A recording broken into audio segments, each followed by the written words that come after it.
News അജണ്ടയുടെ സമയം 9:18 11 minute കൂടി മാത്രം 4 റിപ്പോർട്ടർമാർ അണിനിരക്കുകയാണ് ഇന്നുടനീളം, ഞായറാഴ്ച ഉടനീളം. അതിനു മുമ്പൊരു പ്രത്യേക പാക്കേജ് ഉണ്ട്, പ്രത്യേക ഒരു ലൈവ് ഉണ്ട്. അതേക്കുറിച്ച് ഈ ന്യൂസ് അജണ്ടയുടെ ഒടുവിൽ ഞാൻ പറയാം. തൽക്കാലം നമുക്ക് തിരുവനന്തപുരത്ത് നിന്ന് ശാലിനി, കൊച്ചിയിൽ സുധീഷ് ഗോപാൽ, കോഴിക്കോട് ഗോകുൽ കെ വേണുഗോപാൽ, ഡൽഹിയിൽ ജിഷ്ണു കൃഷ്ണൻ, 4 പേർക്കും നമസ്തേ, ഗുഡ് മോർണിംഗ്. ന്യൂസ് അജണ്ട പറയുക. ആദ്യം ജിഷ്ണുവിലേക്ക് പോവാം. അതെ ജിഷ്ണു, രാജ്യ തലസ്ഥാനത്ത് നിന്നുള്ള ഇന്നത്തെ വാർത്തകൾ എന്തൊക്കെയാണ് നമുക്ക് വിശദമായി ഇനി നോക്കാനുള്ളത്? അങ്ങോട്ടേക്ക് ജിഷ്ണുവിന്റെ ഫോൺ കട്ടായി പോയി. ജിഷ്ണു കുറച്ച് സമയമായി കാത്തു നിൽക്കുന്നു. എന്നാ പിന്നെ ശാലിനിയിൽ നിന്ന് തുടങ്ങാം. ശാലിനി, എന്താണ് തിരുവനന്തപുരത്ത്? ശാലിനി, എന്തായാലും രാവിലെ തന്നെ പുലർച്ചെ തന്നെ ബംഗാളൂരുള്ള സിറ്റിയിൽ നിന്ന് അല്പം ദൂരമുണ്ട്, ക്യാപ്റ്റൻ ജെറി പ്രേംരാജിന്റെ വീട്ടിൽ പോവുകയും ഈ വിമുക്ത ഭടന്മാർക്കും ജെറി പ്രേംരാജ് പഠിച്ച സ്കൂളിലെ അധ്യാപകർക്കും രക്ഷകർത്താക്കൾക്കും NCC കേഡറ്റ്സിനും ഒക്കെ ഒപ്പം ജനം TV-യുടെ കൂടി ആദരാഞ്ജലി അർപ്പിക്കുകയും ചെയ്തതിന് ശാലിനിയാണ് നേതൃത്വം കൊടുത്തത്. ഒപ്പം നാട്ടുകാരുണ്ടായിരുന്നു. അമ്മയുമായുള്ള സംഭാഷണം ഹൃദയഭേദകം ആയിരുന്നു. പക്ഷെ അമ്മ അത് രണ്ടും പറയുന്നതും കേട്ടു. ശാലിനി, എന്തായാലും ധാരാളം പ്രേക്ഷകർ പ്രതികരിച്ചിട്ടുണ്ട്. ഉചിതമായ ബാഷ്പാഞ്ജലി, ആദരാഞ്ജലി, സല്യൂട്ട് നമ്മൾ സമർപ്പിച്ചു വന്ന മറ്റെന്തൊക്കെയാണ് ശാലിനി ഇന്നത്തെ ന്യൂസ് അജണ്ടയിൽ?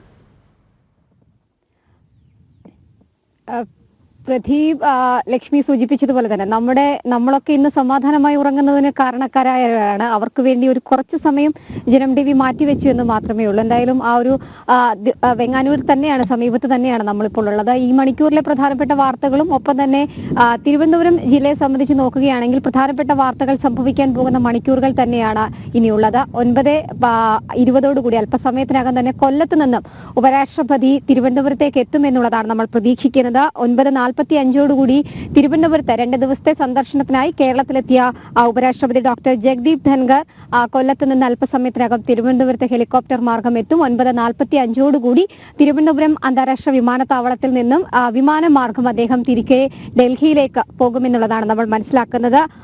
കൂടാതെ ഹേമ കമ്മിറ്റി റിപ്പോർട്ട്, കഴിഞ്ഞ ദിവസം ഏറ്റവും ചർച്ച ചെയ്യപ്പെട്ട ഹേമ കമ്മിറ്റി റിപ്പോർട്ട് ഇന്നോ നാളെയോ പുറത്തുവിടാനുള്ള സാധ്യതകൾ ഉണ്ട് എന്നുള്ളതാണ് നമ്മൾ മനസ്സിലാക്കുന്നത്. മന്ത്രി സജി ചെറിയാൻ, സാംസ്കാരിക വകുപ്പ് മന്ത്രി, കഴിഞ്ഞ ദിവസം അത്തരത്തിലുള്ള ചില പ്രതികരണങ്ങൾ കൂടി നടത്തിയിരുന്നു. മലയാള സിനിമാ മേഖലയിൽ നടക്കുന്ന, പ്രത്യേകിച്ച് സ്ത്രീകൾക്കെതിരെ നടക്കുന്ന ചില പ്രവർത്തനങ്ങൾ, ഒപ്പം തന്നെ സ്ത്രീ പീഡനങ്ങൾ അടക്കമുള്ള ചില പശ്ചാത്തലങ്ങൾ ഉണ്ടായ സാഹചര്യത്തിൽ കൂടിയാണ് ഇത്തരത്തിലൊരു റിപ്പോർട്ട് തയ്യാറാക്കാൻ ആവശ്യപ്പെട്ടത്. ആ റിപ്പോർട്ട് അടിയന്തരമായി തന്നെ ആർക്കും ആരുടെയും പേര് പ്രതിപാദിക്കാതെ കൃത്യമായ റിപ്പോർട്ട് പുറത്തുവിടണമെന്നൊരു ആവശ്യം പൊതുസമൂഹത്തിൽ നിന്ന് ഉയർന്ന സാഹചര്യത്തിൽ ഇന്നോ നാളെയോ ആ ഹേമ കമ്മിറ്റി റിപ്പോർട്ട് പുറത്തുവരുമെന്നുള്ളതാണ് നമ്മൾ പ്രതീക്ഷിക്കുന്നത്. തൊട്ടു പിന്നാലെ തന്നെ കാലാവസ്ഥാ കാര്യങ്ങൾ പരിശോധിക്കുകയാണെങ്കിൽ ഇന്ന് 5 ജില്ലകൾക്കാണ് യെല്ലോ അലർട്ട് ജാഗ്രതാ നിർദ്ദേശം നൽകിയിട്ടുള്ളത്.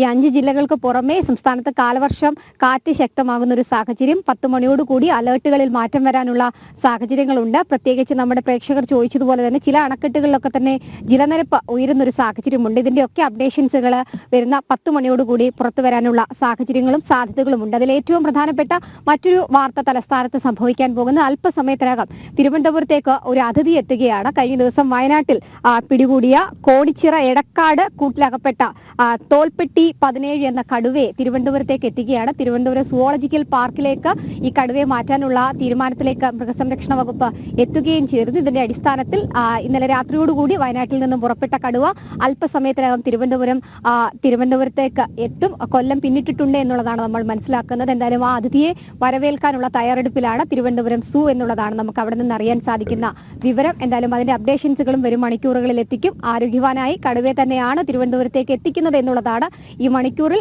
വെറ്റിനറി ഡോക്ടർ സൂയിലെ അടക്കമുള്ളവർ നമ്മളോട് പ്രതികരിച്ചിട്ടുമുള്ളത്. മറ്റൊരു പ്രധാനപ്പെട്ട വാർത്ത എന്നുള്ളത് CPM-ൽ ഒരു പുതിയ വിവാദത്തിന് കൂടി തുടക്കമിട്ടിരിക്കുകയാണ് ഈ പുലർക്കാലം. അതിൽ ഏറ്റവും പ്രധാനപ്പെട്ടത് ഒരു 60 ലക്ഷം രൂപ ആവശ്യപ്പെട്ടുകൊണ്ട് PSC-യിലേക്ക് ഒരു മെമ്പർ സ്ഥാനം ആവശ്യപ്പെട്ടുകൊണ്ടുള്ള ഒരു വിവാദത്തിനാണ് ഇപ്പോൾ CPM-നുള്ളിൽ വലിയ രീതിയിലുള്ള വിമർശനങ്ങൾക്കും വിവാദങ്ങൾക്കും തുടക്കമിട്ടിരിക്കുന്നത്. PSC അംഗത്തിന് പിഴ നൽകി, അതായത് 60 ലക്ഷം രൂപ ആവശ്യപ്പെട്ടു. അതിൽ 20 ലക്ഷം രൂപ കൈമാറ്റം ചെയ്യപ്പെട്ടു എന്നൊരു വാർത്ത കൂടി മണിക്കൂറിൽ വരികയാണ്. അത് കോഴിക്കോട് നിന്നാണ്. കോഴിക്കോട് ഏരിയ സെന്റർ കേന്ദ്രീകരിച്ച് പ്രവർത്തിക്കുന്ന ഒരു യുവജന നേതാവാണ് ഇതിന് പിന്നിലുള്ളത് എന്നുള്ളതാണ് പാർട്ടി സംസ്ഥാന നേതൃത്വത്തിന് പരാതിയായി ലഭിച്ചിരിക്കുന്നത്. ഈ സംഭവങ്ങളിൽ ചില വാർത്തകളും അപ്ഡേഷനുകളും വരാനുള്ള ഒരു സാഹചര്യം കൂടിയുണ്ട്. അതിൽ 22 ലക്ഷം രൂപ ഈ നേതാവ് കൈപ്പറ്റിയിട്ടുണ്ട് എന്നുള്ളതാണ് പാർട്ടിക്ക് മുൻപാകെ എത്തിയിട്ടുള്ള പരാതി. ഇതിന്റെ അടിസ്ഥാനത്തിൽ പാർട്ടി പ്രാദേശികമായ അന്വേഷണം ആരംഭിച്ചിട്ടുണ്ട് എന്നും നമ്മൾ മനസ്സിലാക്കുന്നുണ്ട്. നമുക്കറിയാം PSC അടക്കമുള്ള സംസ്ഥാനത്തെ മിക്ക ബോർഡുകളിലേക്കും ഒപ്പം തന്നെ ഇത്തരത്തിൽ പിൻവാതിൽ നിയമനങ്ങൾ അതിരൂക്ഷമായി നടക്കുന്നുണ്ട്. CPM അതിന് നേതൃത്വം നൽകുന്നുണ്ട് എന്നുള്ള വിമർശനങ്ങളും വാർത്തകളും പുറത്തു വരുന്ന സാഹചര്യത്തിലാണ് ഇത്തരത്തിൽ 60 ലക്ഷം രൂപ വാഗ്ദാനം ചെയ്തുകൊണ്ട് ഒരു യുവജന നേതാവ് തന്നെ ഇതിന് നേതൃത്വം നൽകിയത്. മന്ത്രി മുഹമ്മദ് റിയാസിന്റെ പേര് നമുക്ക് ഇതിന്റെ വിശദാംശങ്ങൾ ഹാപ്പനിങ് അവേഴ്സിൽ എടുക്കാം. നമുക്കിതിപ്പോൾ ന്യൂസ് അജണ്ടയ്ക്കുള്ള സമയം മാത്രമാണ്. ശാലിനി ഒന്ന് തിരുത്താൻ ഞാൻ ആഗ്രഹിക്കുന്നു. പിൻവാതിൽ നിയമനം എന്ന് ആവർത്തിച്ച് പറയുന്നു. ഒരിക്കലുമല്ല. അത് മുൻവാതിൽ അവിടെ ഒരു ഓഫീസ് തുറന്നിട്ട് മുൻവാതിലൂടെ റേറ്റ് തീരുമാനിച്ച് ടെൻഡർ വിളിച്ച് ഏറ്റവും കൂടുതൽ കൊടുക്കുന്നവർക്ക് കൊടുക്കുന്നതിന് എങ്ങനെ പിൻവാതിൽ നിയമനം? ഒരിക്കലും പാടില്ല. അത് മുൻവാതിൽ നിയമനം തന്നെയാണ്. ഏറ്റവും നല്ല വില നൽകുന്ന ആൾക്ക് പോസ്റ്റിംഗ്. അടുത്ത് സുധീഷ് ഗോപാൽ. സുധീഷ്, അവിടെ നിന്നുള്ള വിവരം ഡെങ്കിപ്പനി പടരുന്നു എന്ന് ആശങ്കപ്പെടുത്തുന്ന ഒരു വാർത്തയുണ്ട്. മാത്രമല്ല ഈ കുണ്ടന്നൂർ തേവര പാലം 2 ദിവസത്തേക്ക് അടച്ചിടാൻ തീരുമാനിച്ചിരിക്കുകയാണല്ലോ അല്ലെ? ചൊവ്വാഴ്ച അടച്ച് വെള്ളിയാഴ്ച തുറക്കും എന്നുള്ളതാണ്. മറ്റ് മാർഗങ്ങൾ യാത്രക്കാർ തേടണമെന്നുള്ളതൊക്കെ അഭ്യർത്ഥന വന്നിട്ടുണ്ട്. അത് ഏറ്റവും അധികം യാത്രക്കാർ ആശ്രയിക്കുന്ന ഒരു പ്രശ്നമില്ല, ഒരു പ്രോബ്ലവും ഇല്ല. കേരളത്തിൽ എല്ലാ റോഡും അടിപൊളിയാണ് ആണ് എന്ന് മുഹമ്മദ് റിയാസ് മന്ത്രി പറഞ്ഞിട്ടുണ്ട്. നിയമസഭയിൽ തന്നെ പറഞ്ഞു. അതെ, ജൂൺ മാസം മൂടിയ കുഴികളുടെ ടാറൊക്കെ മഴ പെയ്തപ്പോൾ ഒലിച്ചു പോയതിനെ തുടർന്നാണ് ഇപ്പോൾ ഈ പാലം മാധ്യമപ്രവർത്തകർ വെറുതെ സൃഷ്ടിക്കുക, പുകമറ സൃഷ്ടിച്ച് വളച്ചൊടിക്കുന്ന വാർത്തകളാണ്. കേരളത്തിലെ ഒരു റോഡിലും ഒരു കുഴിയുമില്ല. പിന്നെ ഏത് കുഴിയിലാണ് സുധീഷ് ഗോപാൽ നിൽക്കുന്നത്? സുധീഷ്, എന്താണ് ന്യൂസ് അജണ്ട?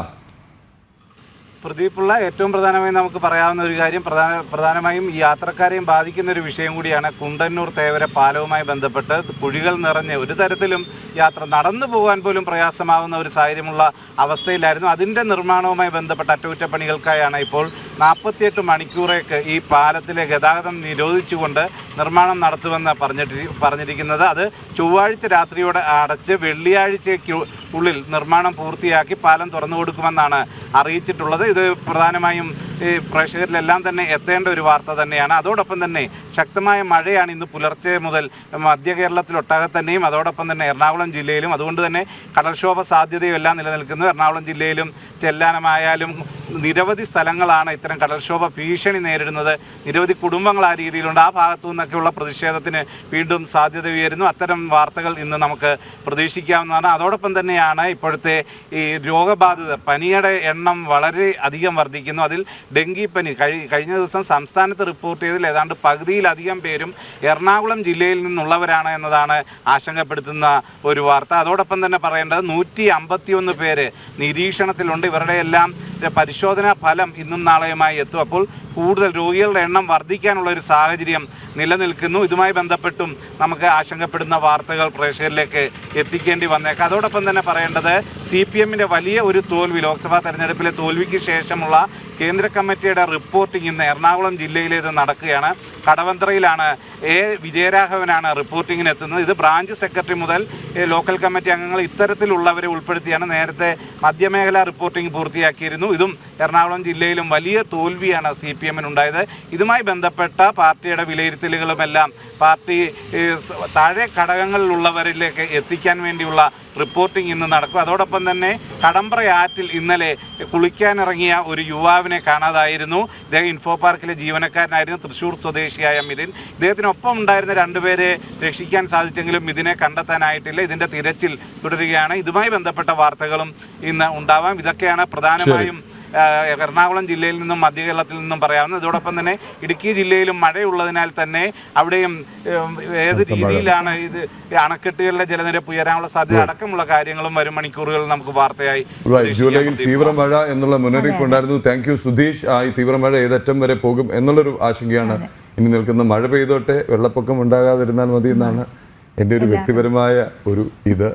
ജിഷ്ണു കൃഷ്ണൻ വീണ്ടും വന്നിട്ടുണ്ട്. ജിഷ്ണു, ഗുഡ് മോർണിംഗ്, നമസ്തേ. എന്താണ് ഡൽഹിയിലെ ഈ ഞായറാഴ്ചത്തെ ന്യൂസ് അജണ്ട? ഒന്ന് ചായ കുടിക്കാനൊന്നും പോയ ലക്ഷണം കാണുന്നില്ലല്ലോ. രാവിലെ ഒന്ന് നേരം വെളുത്തു വന്നിട്ടേ ചായ കുടിക്കാൻ ഇറങ്ങുള്ളൂ ജിഷ്ണു. ഡൽഹിയിൽ ഇപ്പോൾ ചൂടുകാലത്തേക്ക് കിടക്കുകയാണ്. അതുകൊണ്ട് ചായ കുടി കുറച്ച് കുറവാണ്. തണുപ്പ് കാലം ആകുമ്പോഴേക്കുമാണ് ഏറ്റവും കൂടുതൽ ചായ കുടി നമുക്ക് ബ്യൂറോയിൽ നിന്ന് പുറത്തു പോകേണ്ടി വരുന്നത്. ഏതായാലും രാജ്യ തലസ്ഥാനത്ത് നിന്ന് പരിശോധിക്കുമ്പോൾ ദേശീയ തലത്തിൽ നിന്ന് അപ്ഡേഷൻ ഉണ്ടാക്കാനുള്ള രണ്ട് വാർത്തകൾ. ഒന്ന് ജമ്മു കാശ്മീരിനെ സംബന്ധിച്ചാണ്. ജമ്മു കാശ്മീരിൽ കഴിഞ്ഞ ദിവസം ഇന്നലെ രാവിലെ മുതൽ കുൽഗാം സെക്ടറിൽ സൈന്യവും ഒപ്പം ഭീകരരും തമ്മിലുള്ള ഏറ്റുമുട്ടൽ തുടരുകയാണ്. അവിടെ റിയാസി മേഖലയിൽ ഉണ്ടായിട്ടുള്ള ഭീകരാക്രമണം, കഴിഞ്ഞ കുറച്ച് ദിവസങ്ങൾക്ക് മുൻപ് ായിട്ടുള്ള ഭീകരാക്രമണത്തിൽ കുട്ടികൾ ഉൾപ്പെടെയുള്ള തീർത്ഥാടകർ കൊല്ലപ്പെട്ടിരുന്നു. അതിന് പുറകെ പ്രത്യേകിച്ച് കശ്മീർ താഴ്വരയിൽ ഭീകരവിരുദ്ധ പോരാട്ടം സൈന്യം ശക്തമാക്കുകയാണ്. അതിന്റെ ഭാഗമായി ഇന്നലെ സൈന്യവും CRPF-ഉം ജമ്മു കശ്മീർ പോലീസും സംയുക്തമായാണ് കുൽഗാം സെക്ടറിലെ ചിൻഗാം മേഖലയിൽ പരിശോധന നടത്തിയത്. ആ ഒരു പരിശോധന ഏറ്റുമുട്ടലിലേക്ക് എത്തുകയും ഏറ്റുമുട്ടലിൽ ഹിസ്ബുൾ മുജാഹിദ്ദീൻ ഭീകര സംഘടനയുടെ ടോപ്പ് കമാൻഡർ ഉൾപ്പെടെ 4 പേരെ സൈന്യം വധിച്ചിരുന്നു. പക്ഷേ ദൗർഭാഗ്യകരമായി 2 ജവാന്മാർക്ക് ജീവൻ നഷ്ടപ്പെടുന്ന സാഹചര്യമുണ്ടായി. 2 ജവാന്മാർ വീരമൃത്യു വരിച്ചു. ആ കുൽഗാം സെക്ടറിൽ ഇപ്പോഴും ഇന്ന് രാവിലെ മുതലും പരിശോധന തുടരുകയാണ്, സംയുക്ത പരിശോധന തുടരുകയാണ്. അവിടെ കൂടുതൽ സേനാ വിന്യാസം നടത്തിയിട്ടുണ്ട് എന്നാണ് ഉന്നത ഉദ്യോഗസ്ഥർ അറിയിച്ചിട്ടുള്ളത്. ഒപ്പം ഭീകരവാദികളുടെ സാന്നിധ്യം തിരിച്ചറിഞ്ഞതുകൊണ്ട് തന്നെ കശ്മീർ താഴ്വരയിലും അതിർത്തി മേഖലകളിലും സുരക്ഷാ ക്രമീകരണങ്ങൾ കൂടുതൽ ശക്തമാക്കിയിട്ടുണ്ട്. പ്രത്യേകിച്ച് അമർനാഥ് തീർത്ഥാടന യാത്രയുടെ പശ്ചാത്തലത്തിൽ ജമ്മു, ശ്രീനഗർ, ജമ്മു, പത്താൻകോട്ട് ദേശീയപാതകളിൽ പ്രത്യേക പരിശോധന ആരംഭിച്ചിട്ടുണ്ട് എന്നുള്ളതാണ് ഉന്നത ഉദ്യോഗസ്ഥർ അറിയിച്ചിട്ടുള്ളത്. അതുകൊണ്ട് കുൽഗാം മേഖലയിൽ പരിശോധനയുമായി ബന്ധപ്പെട്ട അപ്ഡേറ്റുകൾ അടുത്ത മണിക്കൂറുകളിൽ ഉണ്ടാകും. ഒപ്പം ഗുജറാത്തിൽ സൂറത്തിൽ ഒരു 5 നില കെട്ടിടം ഇന്നലെ വൈകിട്ട് തകർന്നു വീണു. ഏറ്റവും ഒടുവിൽ ലഭിക്കുന്ന റിപ്പോർട്ടുകൾ പ്രകാരം ആ അപകടത്തിൽ മരണപ്പെട്ടവരുടെ എണ്ണം 7 ആയിട്ടുണ്ട്. 7 പേർ മരിച്ചു എന്നുള്ളതാണ് രക്ഷാപ്രവർത്തനത്തിന് നേതൃത്വം നൽകുന്നവർ വ്യക്തമാക്കുന്നത്. ഈ സൂറത്ത് മേഖലയിലെ സച്ചിൻപാൽ ഗ്രാമത്തിലാണ് ഇത്തരത്തിലൊരു അപകടം ഉണ്ടായിട്ടുള്ളത്. സമീപത്തെ ഫാക്ടറികളിൽ തൊഴിലെടുക്കുന്നവർ കുടുംബമായി താമസിക്കുന്ന ഒരു കെട്ടിടമാണ് തകർന്നു വീണത്. വേഗത്തിൽ നടത്തിയിട്ടുള്ള രക്ഷാപ്രവർത്തനത്തിൽ ജിഷ്ണു ടൈം ആയി വരുന്നു. ജിഷ്ണു 9:30 പ്രോഗ്രാം ഉള്ളതാണ്. അപ്പോൾ 10 മണി മുതലുള്ള ഹാപ്പനിങ് അവേഴ്സിൽ ഇതിന്റെ വിശദാംശങ്ങളിലേക്ക് കിടക്കാം. ഗൂഗിൾ വേണുഗോപാൽ പെട്ടെന്ന് കോഴിക്കോട് മേഖലയിലെ പ്രധാന വാർത്തകൾ, കാര്യം മറ്റൊരു അറിയിപ്പ് കൂടി നൽകാനുണ്ട് പ്രേക്ഷകർക്കായിട്ട്. ഒരു 10 സെക്കൻഡ് കൊണ്ട് ഗൂഗിൾ. പ്രധാനമായിട്ടുള്ളത് തിരുവമ്പാടി KSEB ഓഫീസുമായി ബന്ധപ്പെട്ട അക്രമത്തിൽ യൂത്ത് കോൺഗ്രസ് ഉൾപ്പെടെയുള്ള പ്രതിപക്ഷ കക്ഷികൾ സമരം വ്യാപകമാക്കുന്നു. മറ്റൊന്ന് അമീബിക് മസ്തിഷ്ക ജ്വരം ബാധിച്ച കുട്ടി അതിന്റെ ആരോഗ്യനില തൃപ്തികരമായി തുടരുന്നു എന്നുള്ളതാണ് പ്രധാനപ്പെട്ട ഒരു വാർത്ത. അതോടൊപ്പം തന്നെ ഈ CPM ഉയർന്നു വന്നിട്ടുള്ള PSC വിവാദ വിഷയത്തിൽ മന്ത്രി മുഹമ്മദ് റിയാസ് ഉൾപ്പെടെയുള്ള ആളുകളുടെ പ്രതികരണങ്ങൾക്ക് നമ്മൾ ശ്രമിക്കുന്നുണ്ട്. അത് വളരെ പെട്ടെന്ന് തന്നെ ഉണ്ടാകും. മാത്രമല്ല ഇതുമായി ബന്ധപ്പെട്ട വിഷയത്തിൽ നാളെ കോഴിക്കോട് ജില്ലാ കമ്മിറ്റിയുടെ ഒരു അടിയന്തര യോഗം ചേരുന്നുണ്ട്. ഈ മലബാർ മേഖലയിൽ മഴ വയനാട് ജില്ലയിൽ മാത്രമാണ് ചെറിയ തോതിലെങ്കിലും ഉള്ളത് എന്നുള്ളതാണ് മറ്റൊരു പ്രധാനപ്പെട്ട കാര്യം. ഈ മലബാർ റീജിയനിൽ നിന്നുള്ള പ്രധാനപ്പെട്ട സംഭവിക്കുന്ന കാര്യങ്ങൾ ഇതൊക്കെയാണ്. Thank you Google. വളരെ പെട്ടെന്ന് ഇതാണ് ന്യൂസ് അജണ്ട എന്ന് പറഞ്ഞാൽ മിന്നൽ വേഗത്തിൽ news agenda. Thank you very much.